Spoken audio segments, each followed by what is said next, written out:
There is something almost unsettling about how Dawnfall manages to squeeze so much of the human condition into only 8 chapters. It's a story that quietly unfolds into emotions most of us try not to confront: emptiness, hunger, burnout, obsession, identity, self-loathing, social expectations, procrastination, and perhaps above all else, the terrifying feeling of waking up one day and realizing you've lost the meaning behind everything you once sacrificed for. Fukazawa does not feel like a character written to be admired, and I couldn't help but wonder whether this was simply the story of one broken manga artist, or whether Inio Asano was using him as a vessel to expose every insecurity or contradiction that slowly accumulates throughout a person's life. Kaoru Fukazawa is a middle-aged manga artist who, despite achieving what many would consider success, left with the feeling of defeat. Beneath the recognition lies a man who has grown detached from both his work and himself. Almost felt as though Asano was using his manga to vent not only against the manga industry, but against the expectations we place on ourselves, and the quiet fear that one day the very thing we dedicated our lives to will no longer have any meaning. Fukazawa felt he traded years of his life, his youth, and the people around him for a career that eventually left him feeling hollow. And once he reached the place he thought would fulfill him, there was nothing waiting on the other side except burnout and resentment. That emptiness slowly bleeds into every aspect of his life.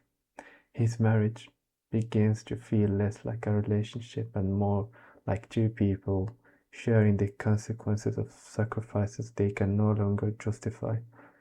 One aspect that particularly stood out to me was Fukazawa's growing jealousy whenever he came across his old friends.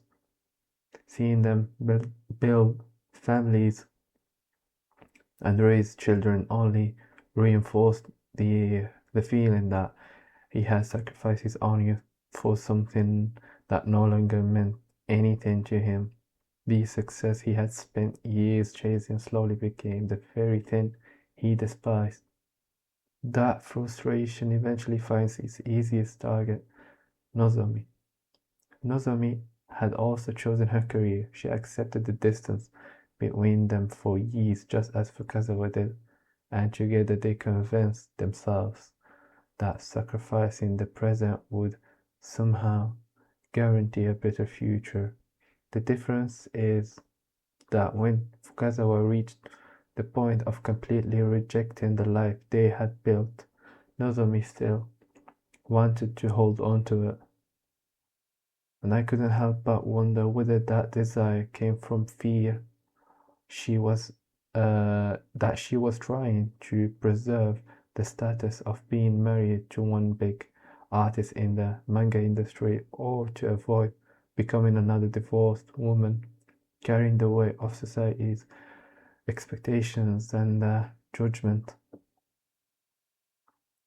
Fukazawa, in his eyes, he's wasted his life and wanted to restore what's left, while Nozomi isn't ready to let go of the only life she's known. Neither of them is entirely right, neither entirely wrong. And then comes Chifuyu. To me, Chifuyu was never about love. She was simply a way to fill the void that years of obsession with manga and distance with his ex-wife had left behind. Fukazawa had already lost his marriage long before it officially fell apart, and Chifuyu became an escape from loneliness he had spent years building around himself. I want to highlight his crave for intimacy and how far his desperation went. He eventually begins fantasizing about having a family with a 21-year-old prostitute. At that point, it felt like he was trying to chase the life he believes his career took away from him. It also reminded me of Yamachi's family. especially the way we can clearly see him imagining Chifuyu as a wife and Yamachi's son as his own child. I also appreciated how Asano portrayed the manga industry through Tokumura and the publishing house. It almost feels as though artists are only valued as long as they're producing something worth selling. Once the deadlines are met and the manuscripts are delivered, what's left are mostly formalities. The passion that once brought people together slowly gives way to ego and the results. And I still don't know whether Asano intended the ending this way, but that's how I interpreted it. The final encounter with his fan is the only moment that made Fukazawa stop looking at his work through his own disappointment. For the first time, he sees the something he had long dismissed as meaningless had quietly become meaningful to someone else. But whether that's Asano's intended message or not, I honestly don't know. But what I do know is that I closed this manga wondering how could he fit so much of what it means to be human into only one volume of 8 chapters.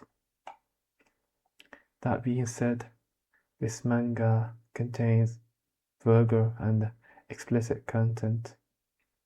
If you're sensitive to that kind of material, you might not want to read it. Thanks for listening.